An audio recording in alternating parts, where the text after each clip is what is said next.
Welcome everybody to our lecture, AI is Watching You. We already introduced ourselves a bit, but for those who just joined the stream, I'm Torge Schmidt. I'm a law student at the Christian Albrechts Universität in Kiel in the 7th semester. Also, I work as an IT consultant in a public government firm, IT company. And also, I'm a former member of parliament of the state of Schleswig-Holstein. So, yes. Yeah, I'm Alessandra von Krause, and I'm member of the executive board of National Law Students Association from Germany. And I'm also head of public relations of Rails, and I'm also as well as Torge law student in Kiel and in the 9th semester at the moment.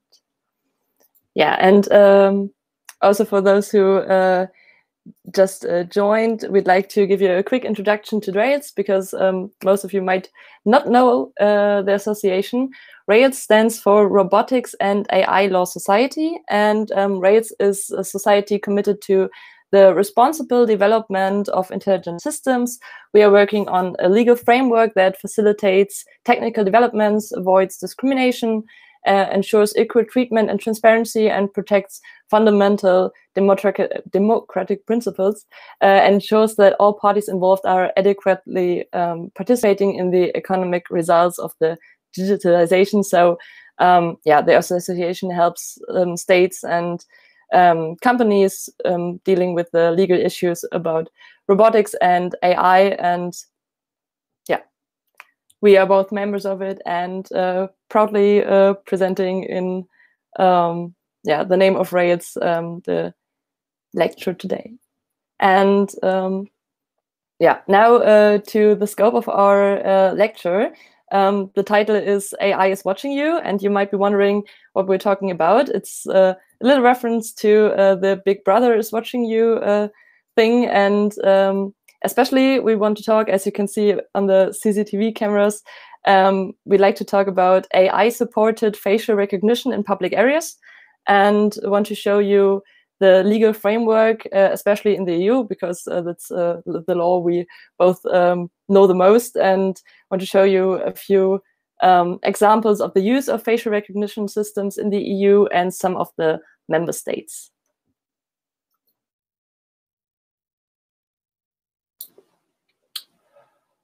So let's talk about the technology behind an AI system for facial recognition. A bit simplified, facial recognition AI is a pattern recognition technology. It takes pictures from a CCTV camera and uses statistical techniques to detect and extract patterns in the pixels of that image. The AI constructs a biometrical model from that picture and compares and matches that with a database of people, or pictures of peoples. So basically, for that kind of system, you need a trained AI system, a database of biometrical pictures of people you're looking for. This could be a suspect database, or passport picture database, or any kind of database where you store biometrical data. And obviously, you need cameras for that kind of system. To train such an AI, you need to collect lots of pictures. The more pictures, the merrier. The pictures has to be from lots of people. More pictures from one person, the better it is. Companies producing or selling those AIs obtained huge databases of pictures from peoples. In most cases, those databases, the pictures, they obtained this illegally. For example, they scraped pictures from social media, or just took pictures from CCTV cameras without consent. And this itself is already a violation of privacy rights and fundamental rights. So it's at least unethical to use such AI system, if not unlawful, when those systems are trained with pictures from people without their consent. One example is the US company Clearview. Clearview collected about 3 billion pictures from Facebook and YouTube. They scraped it from there. Also, another example are some scientists from Stanford. They just took pictures and trained the algorithm on a CCTV camera in a cafe in Stanford. So yes, it's kind of scary how the companies train and obtain pictures for their AI. If you remember those filter apps, like how you will look like when you're 6 years old, that's another method to obtain data for that. The most affected fundamental rights, just to name a few, when we talk about facial recognition software, we've got two sources for that in Europe. We have one source is the Charter of Fundamental Rights from the European Union. The member states of the European Union are bound by that, and in that charter we have Article 7, the respect for private and family life, and also the Article 8, the protection of personal data. The European Convention of Human Rights, which is an international contract, has a broader scope since countries like Russia are a member of the Convention of European Rights, and so Russia is, for example, always also bound by that convention. And Article 8 of the Convention of Human Rights, the rights to respect private and family life, is pretty much the same as Article 7 of the Charter of Fundamental Rights of the European Union. In Germany, the German police took a trial of facial recognition technologies in 2017 and 2018. The trial took place at the train station Berlin-Südkreuz. The aim of the test was to assess the technical performance of 3 different facial recognition software systems. The police published a report about the test results in September 2018. The test itself included pictures of 300 volunteers who had their facial images taken like a standardized mugshot, they tried to identify them passing a certain area of the train station. Other people who were not on the watch list could choose whether or not they go the left way, where there was no facial recognition, or the right way on the picture, where there was facial recognition. The results of the trial were kind of interesting. On average, of all three systems, the volunteers were identified 90.2%. Through the 3 systems, and the FATES positive rate of this 3 system average was 3.54%, meaning that if 100,000 passengers per day passed that train station, there would be 340 FATES positive cases. If they would combine all those 3 systems, meaning if all 3 systems would agree on the decision, the rate of identified persons would go down to 68.1%, meaning just 1/3 of the people you're looking for would not be identified correctly. But on the positive side, the number of FATES positives would reduce to 0.0001.8%, which means like that when 100,000 passengers a day pass that train station every second day, there would be a false positive.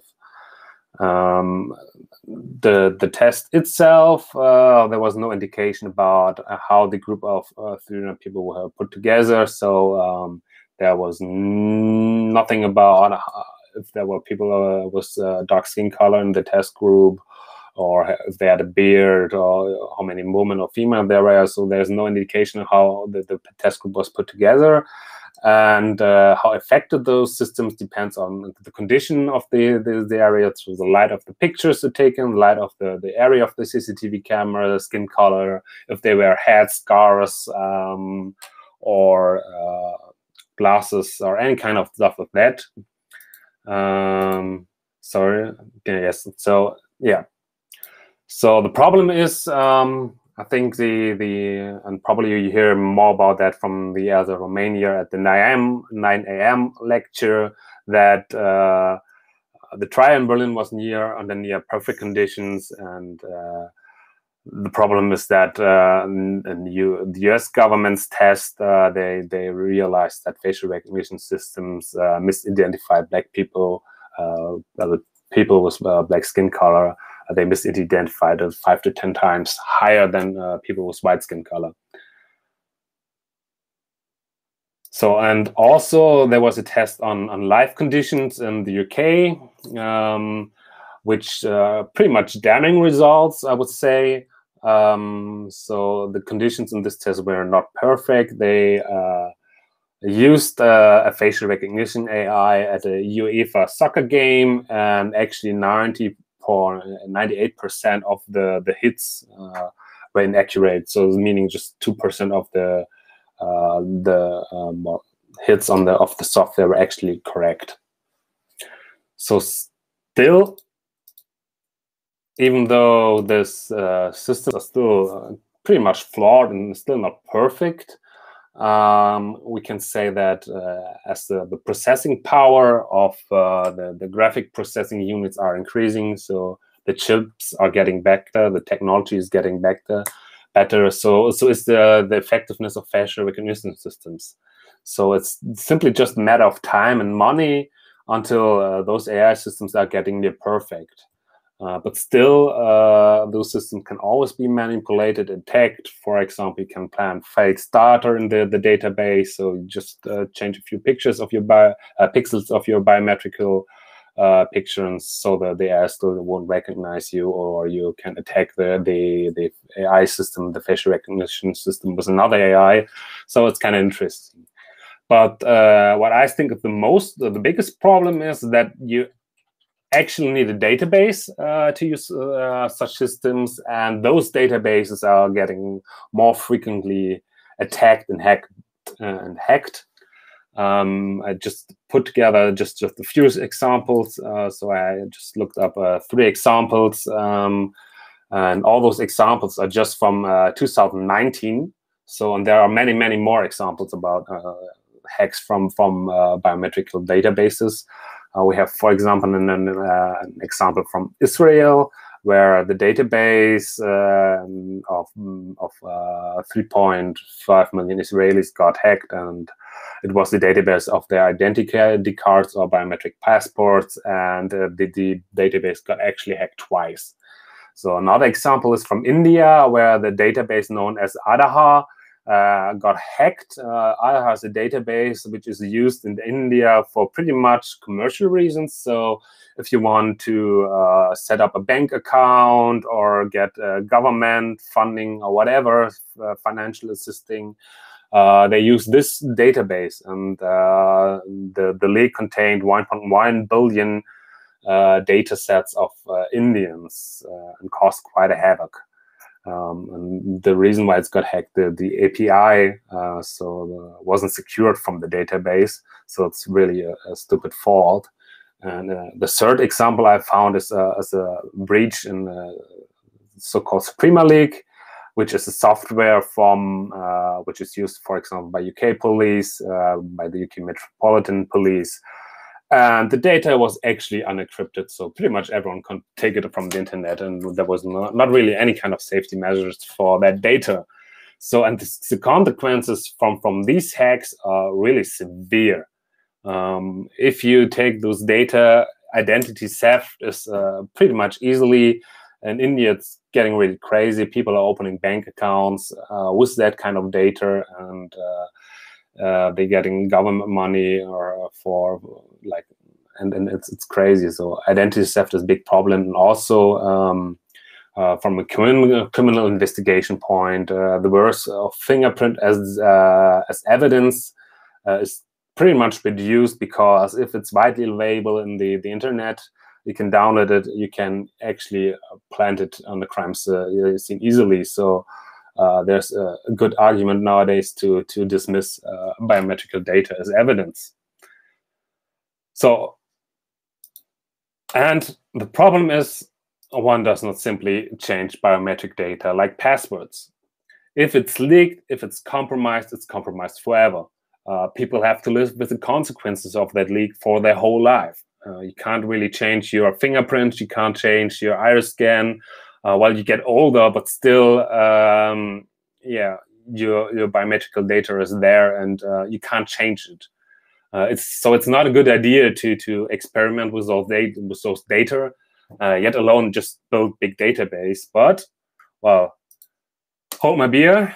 The European Union still thinks it's a good idea to build up a big biometric database. The EU Parliament has approved the Common Identity Repository. And this is basically a database of all European citizens stored together, which I think is not a good idea. And if you think that we in Germany are good at protecting data, the one participant in the trial of Berlin-Südkreuz actually found his test picture in the German television news Tagesschau. So yeah, we're not good at protecting data.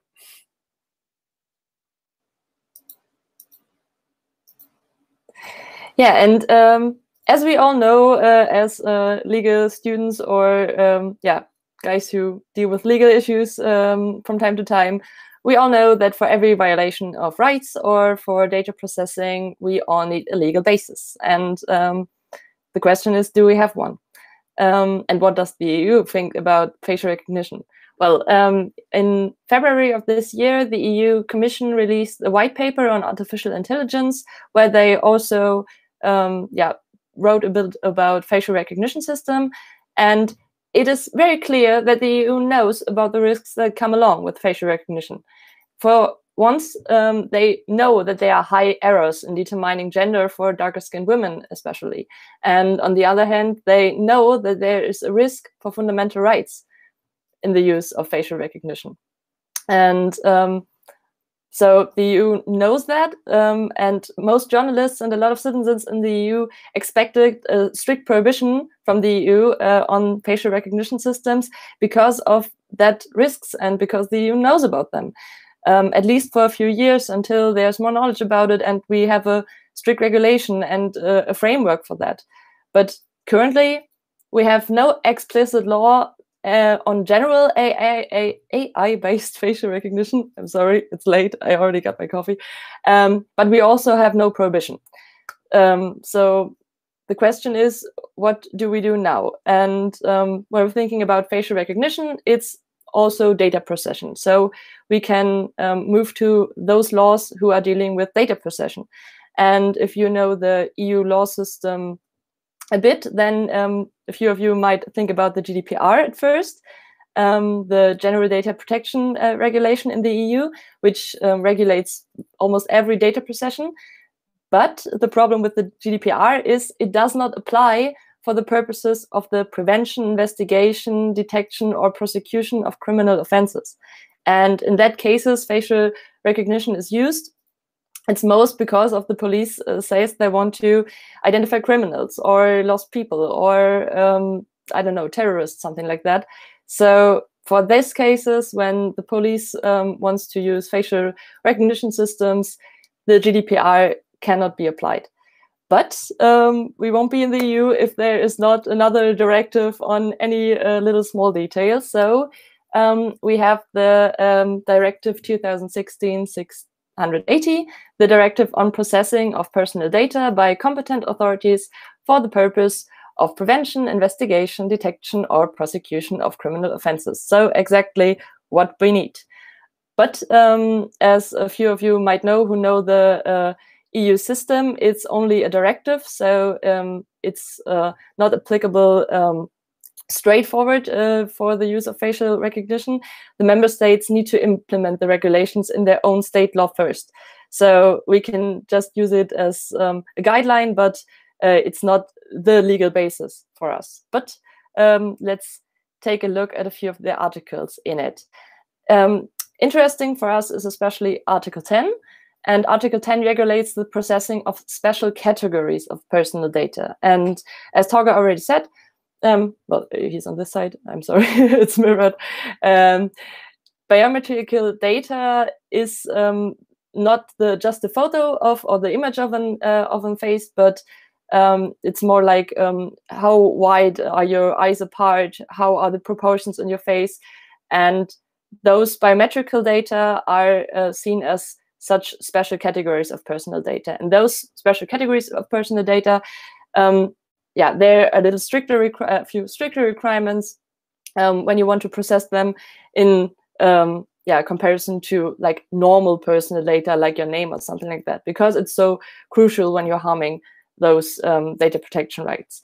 And when you have a look into Article 10, it says that if you want to process those special categories of personal data, it has to be strictly necessary that you need this data.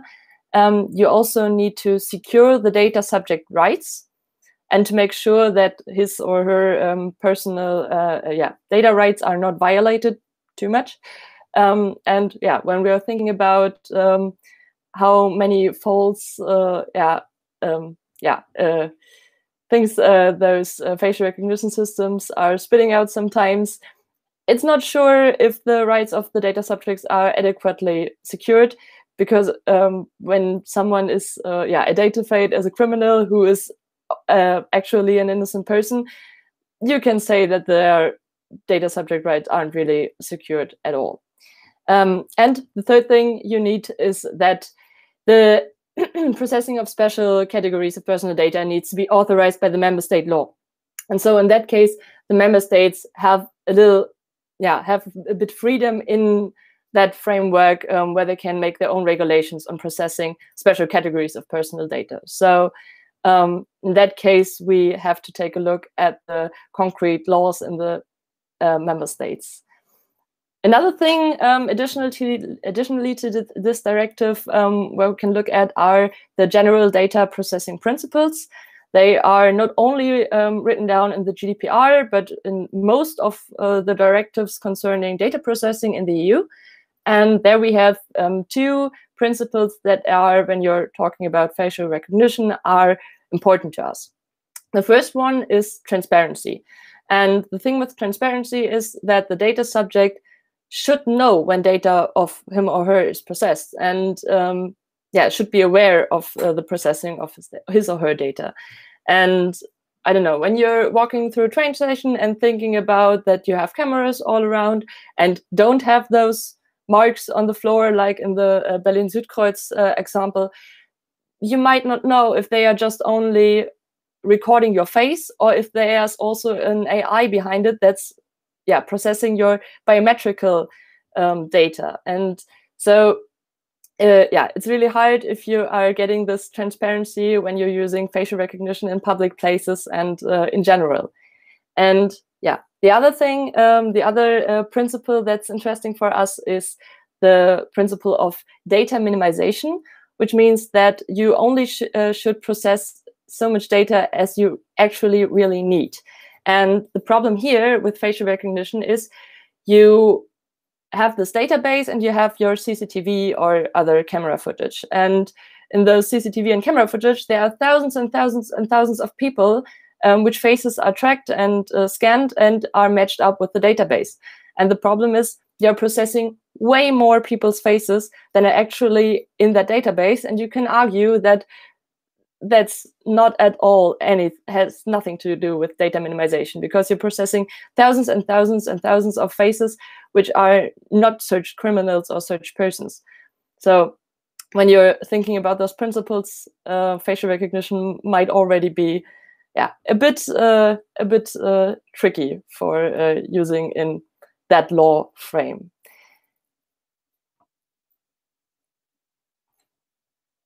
So as I already said, when we're looking at that directive, the member states have to implement it in their own state laws. So we need to look at the member state law. And in the frame of that member state law, the member states can have a little bit freedom, but they need to make sure that the personal data for those special categories is only processed when it's strictly necessary and when they are making sure that the data subject rights are secured properly. So let's take a look at some member states and how they implement those EU regulations. First, Germany, because, well, that's the law we both of us know best. And back to the example at the Berlin-Südkreuz train station. Yeah, they said that the legal basis there was paragraph 27, sentence 1, number 4 of our nationally police law.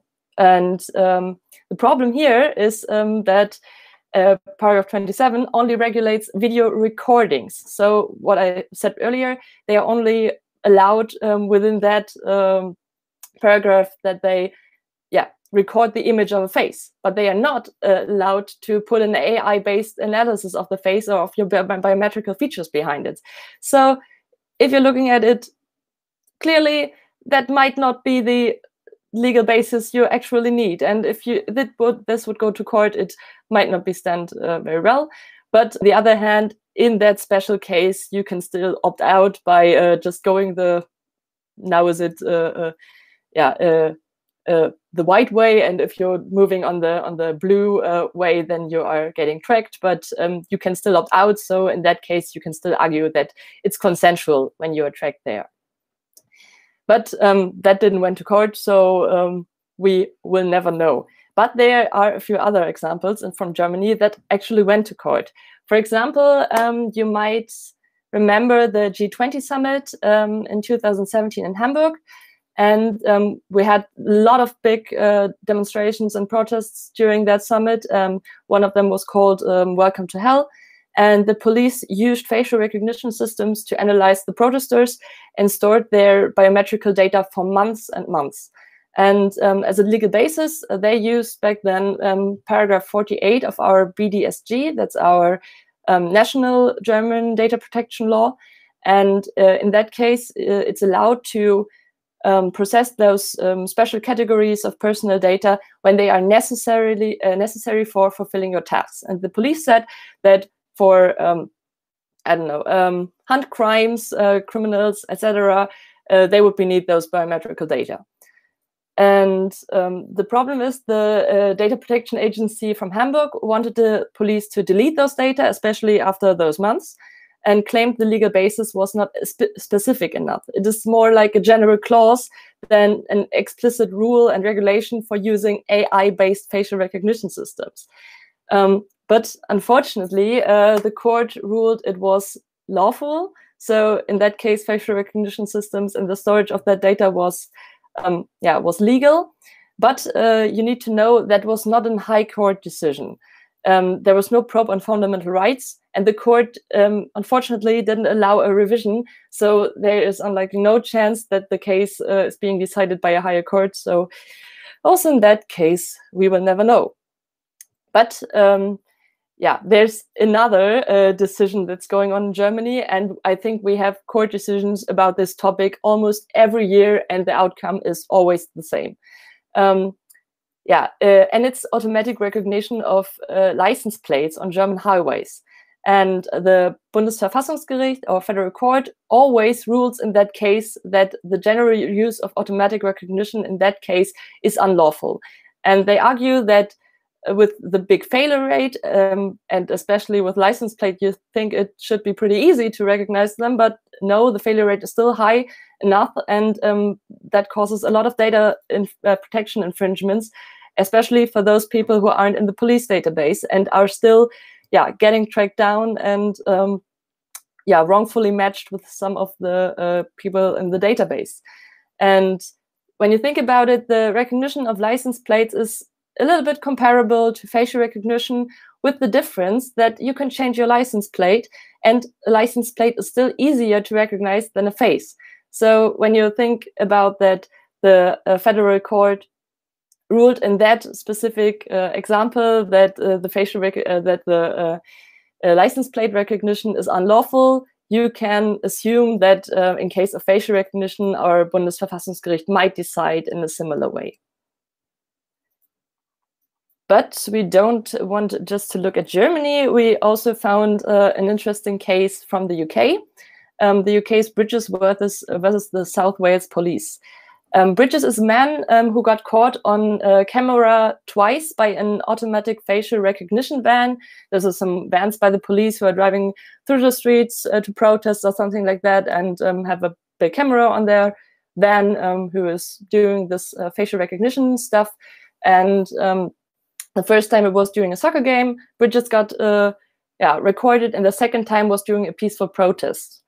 And Bridges said that he felt like they wanted to manipulate the protesters, kind of, to leave the demonstration and maybe, make them thinking about not joining any further assemblies.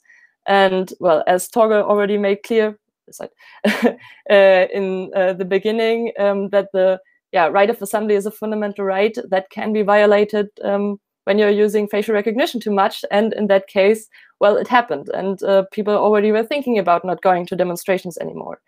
And so Bridges felt like someone needed to take legal actions against this kind of surveillance. And after the first rejection of the case, finally, I think it was this year, the court ruled that this facial recognition system and the use of it was unlawful. So in the UK, I think you're pretty safe by now, hopefully, at least when you're looking on the law, because there the court was saying that this was unlawful and facial recognition should not be allowed in that case. So to come to a conclusion, a small conclusion about the legal basis, we have unfortunately no specific legal basis for facial recognition in the EU, only for data processing in general. And there is, the member states have a little bit of freedom how they implement it in their own state law. So we have to look at the member states, and in the member states itself, as we showed in Germany and in the UK, the legal basis is most of the times unclear. When you're thinking about the Berlin-Südkreuz Beispiel, there the police didn't even know which legal basis they should use by themselves. So, and they picked the wrong one. So even the police doesn't know which legal basis is applying. And when you are looking to the court decisions, which we presented earlier, it tends to be unlawful in most of the times. But unfortunately, again, we can't have that fulfilling thing for you. So it's we can't say that it's illegal or it's illegal. We still have to wait for a decision made by, I don't know, the EU Higher Court, or till the EU makes a little bit more strict laws about it. So we still have to wait for that decision to be made. But that's a state. It tends to be unlawful, but we have to wait for a final decision on that. But we also want to take a quick look at the future. And I don't know if we can do that. Otherwise, I would like to introduce the people from ELSA to write their ideas in the chat. We want to make it a little bit interactive. Does anybody know which city this is? If you want to write it down in the YouTube chat, or I know it's a little bit behind, but I see the picture now there too. Or if, I don't know, Jona or somebody else from the ELSA want to make a guess.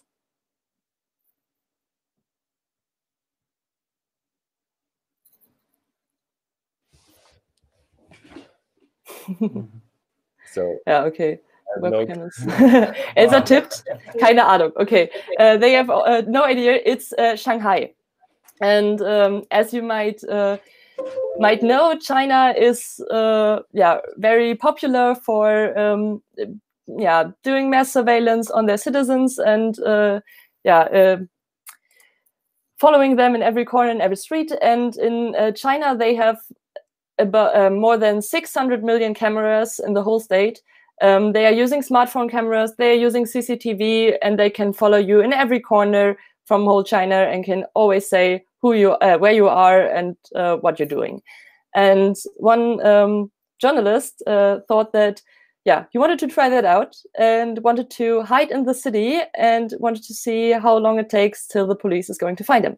So he gave his photo to the police and said, okay, now I'll go undercover in Shanghai and you have to track me down. And I will see how long that takes. So now you're again invited to participate. How long, so how many minutes did you think it took the police to track down that man?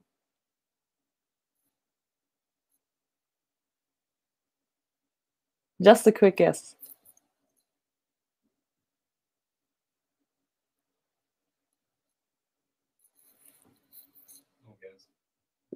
Elsa Germany is typing 5 minutes. That's actually a pretty good guess. It took them 7 minutes. So if you're still thinking facial recognition is a nice system to track down terrorists or other criminals, you might also think about that then the government might be able to track you down with everything you do, whether you are, I don't know, scratching your butt or something, and knows where you are, what you're doing within 7 minutes. So yeah, take that into consideration when you're thinking about facial recognition systems.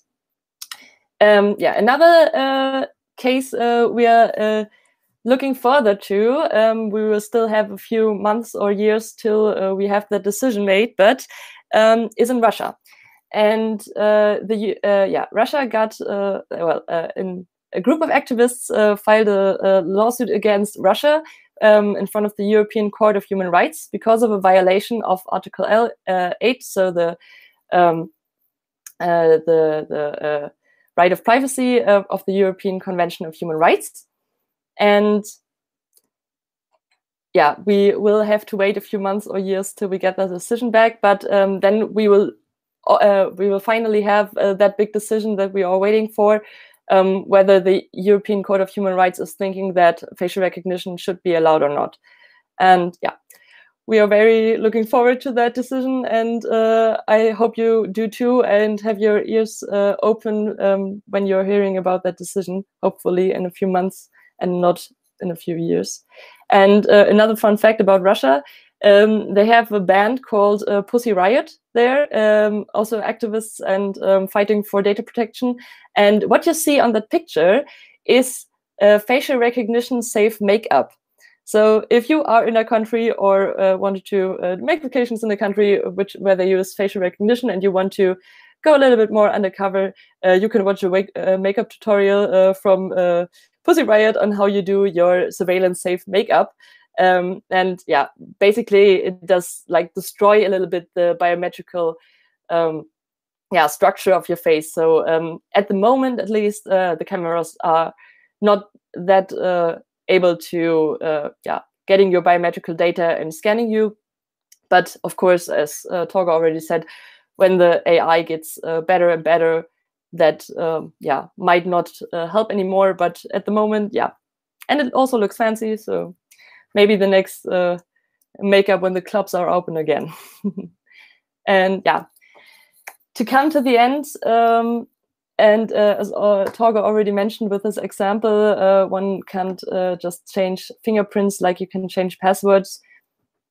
You always have to think about facial recognition and the identification of your biometrical data of your face like it would be fingerprints. And would you really still be okay if they were to do the same thing they are doing with facial recognition with fingerprints?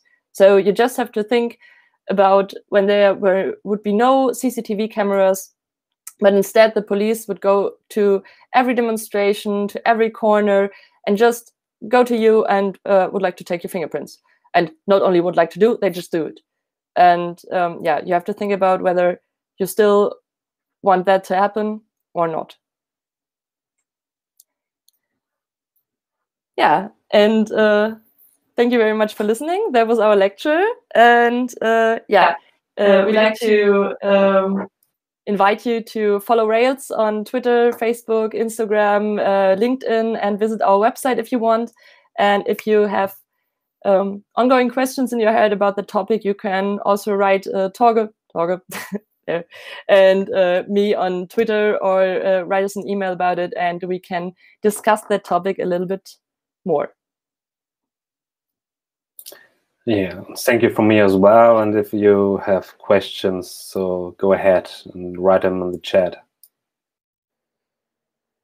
Thank you very, very much for this interesting and informative lecture about artificial intelligence, which is watching you. And we already got one question from the audience. So to introduce that, you talked about that there are, or is at the moment, only directives and no legal basis in the European Union law system for this facial recognition. So maybe it will be more lawful in the future when it will be more perfect or more precise. So one member of the audience asked, you talked about that in the future, the chips and the AI recognition will get better. When do you think AI will be recognizing close to perfect? So, well, I'm not a technology researcher, just a law student, but well, based on the money and effort governments putting into developing such systems, and well, if you can see how the technological improvement, for example, with the PS5 is compared to the PS4, well, you see that there is a huge improvement, and the processing power the PS5 has shows pretty much how much the processing power got improved in the last years. And also they just they're starting not to use like normal CCTV cameras. They also use the infrared images, for example, which probably prohibits such stuff like the makeup stuff. So yeah, but on the other hand, well, it's always a fight between like security agents and enforcers and like hackers or whatever to get the upper hand. So we know deepfakes, facial recognition softwares don't do well with deepfakes. There are guys who are printing with 3D printers masks of others people's faces. So there are always lots of ways and interesting ways people try to defeat those AI recognition softwares. And well, pretty much, I think if you're a terrorist or criminal, I think you will always find a way to defeat those systems. And I think the damages for our general society are much more severe than the benefits we are getting from those systems.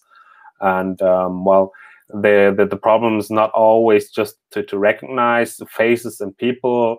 The newest systems well recognizes also behavior. So well, that leads to well, changes in your public behavior. So for example, if you had a bad day or wrote a bad test in the uni, and you're like just walking like a mad person to the train station, you probably get caught by the police because of unusual behavior. And that's a very big intrusion in our private life and in our society. And that scares me a bit. So while the possibilities are vast and the dangers are quite high, and well, there's a lot of danger in that kind of technology. And on the other hand, you always have to think about that there's always a failure rate. So even if the AI systems are working better and better, there will be always a failure rate. And even if the failure rate is like 0.0001%, you still have the chance that innocent people are getting infringed. And you don't have, well, we brought the example up with 100,000 people per day. But actually, if you would implement facial recognition systems in every train station in Germany, that's not 100,000 people a day, that's the 12 million people a day. And failure rate from 0.0001% will still cause a lot of people getting infringed and interviewed by the police, even if they are innocent. And we really have to make, think about if we actually want that. And as Torge already said, they are very affectionate, those AI systems for deepfakes. So we read an article about about a penguin picture where you just changed a few pictures, and after that the AI assumed it was a pen, a frying pan. So yeah, that can also happen. So if someone can hack the database, then all matches you wanted to get, or all I don't know, criminals you want to catch, well, you can throw that away. So even if the AI is getting better on matching exact same pictures and exact same faces, you don't really know yeah, how it will come out. And yeah, the hackers are getting better and better too. So there's always a risk on that type of stuff. Thank you very much for answering the question. So we have to stay interested in the topic.